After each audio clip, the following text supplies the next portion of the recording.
James Stewart, we're calling him Stewstradomus, with some unbelievable calls early in the day that completely played out during the afternoon.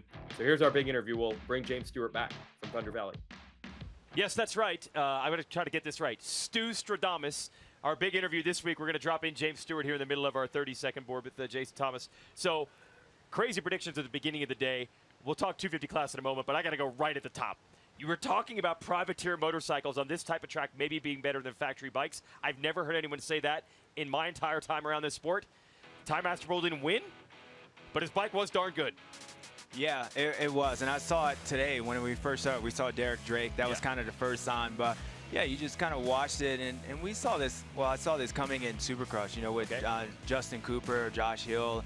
And towards the end of the season, when some of these guys, the factory guys, were out and those tracks was breaking down, you just noticed, like, even the Dragons back that Barcia went down to Nashville, I'm looking at Justin Cooper, I'm like, it looks really easy to do. So coming here, it was just like the whole track was set up that way instead of one section. So I'm watching Tire Master Pool and these other guys, and it really seemed like easy for those guys. Now, what's cool when I get you two in here, James probably always had the best stuff, the stiffest stuff, the full work stuff. That was probably not what you had, JT. So you could talk a little about his theory of the softer bike might be better on this type of track.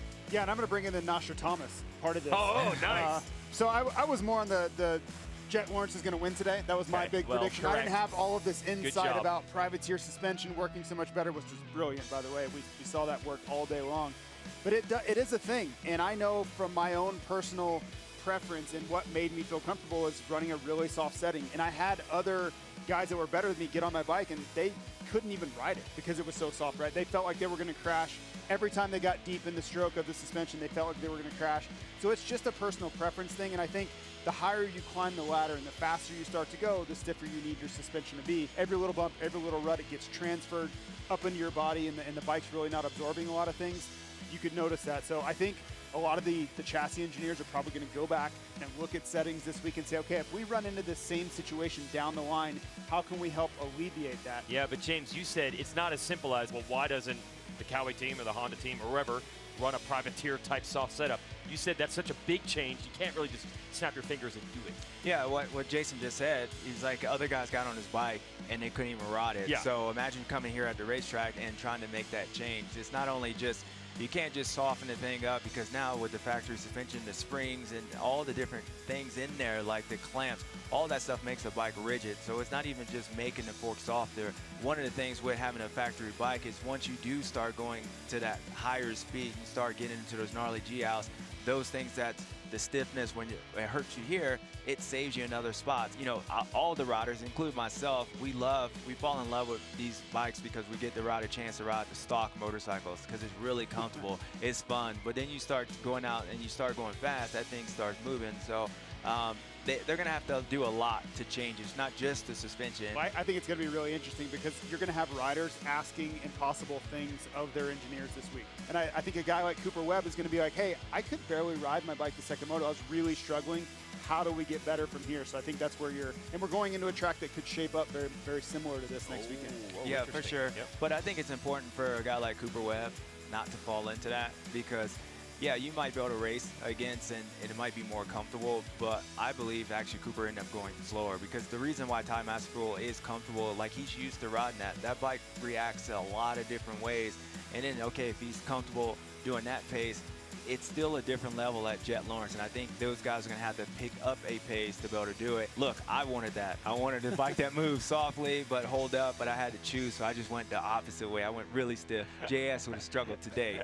I think we would be remiss without mentioning Jet Lawrence here. He's been so dominant and perfect thus far.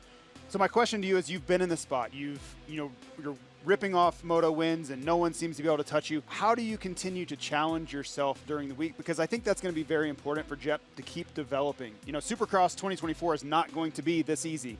The situation he's in right now will not be the situation he's in January. How do you go back during the week knowing that you're probably going to win easily next weekend and keep pushing yourself so you maximize your development? Well, Jet Lawrence is actually in a great spot because his brother is a dominant guy. He's winning a 250 class. So I think that during the week, it's kind of business as usual. The hard part for me when I was in this spot was the weekend, because I already came in knowing I was going to win.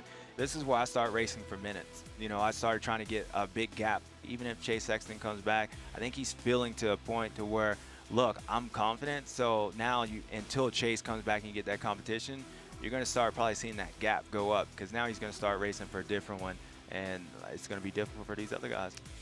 Yeah, we were maybe had false hope after Hangtown. Like, oh, they're getting closer. He put them right back where they were at round 1. But we'll see if we get Sexton back at High Point or soon, or whoever else wants to challenge him. Like you said, JT, it'll be harder next year in Supercross. Maybe even we get Tomac back by then. Who knows? As for you, we know where we can find you. Bubba's World, you have more deep thoughts? Maybe some more predictions? Yeah, we'll have something. I have to think of something on there. We took a lot from you today. Yeah. We used a lot of thoughts up on this show. It's all good. It's all good, baby. All right, good to have James with us for our big interview. And, hey, as long as you're right, we'll just keep rolling out the Stewstradomus, and we'll just ignore it the next time you don't get it. I like it. I like it. Look, I've been around pretty long time here.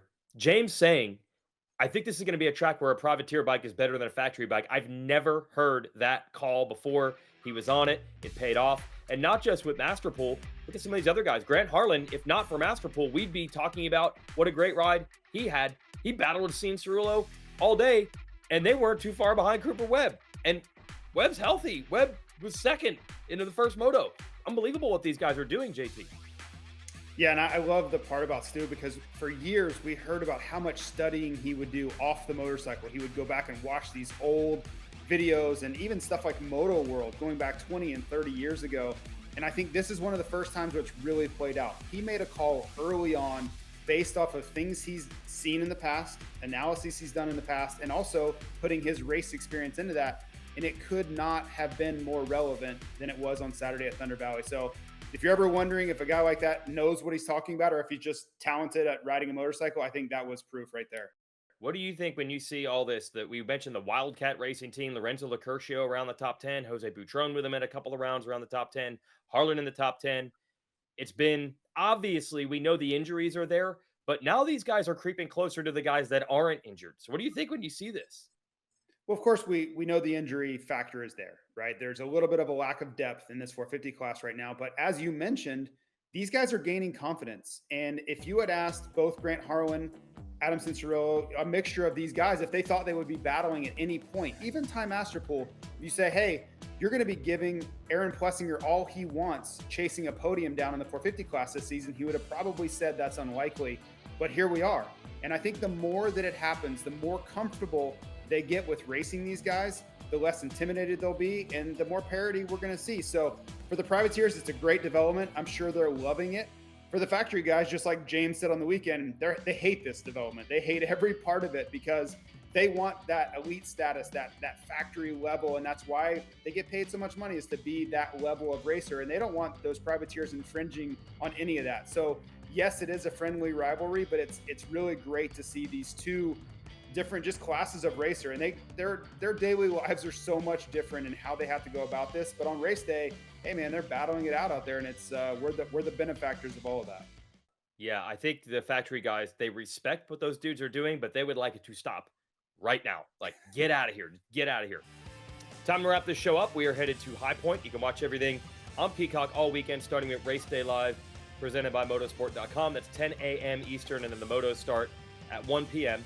So on Saturday. Be good to have Ricky Carmichael join us this weekend, get his thoughts on the first couple rounds. Hi folks, Lee Diffie from NBC Sports here. If you truly enjoyed what you just watched, you can get more news, interviews, and highlights by subscribing to the Motorsports on NBC YouTube page. You can get it all, so go for it.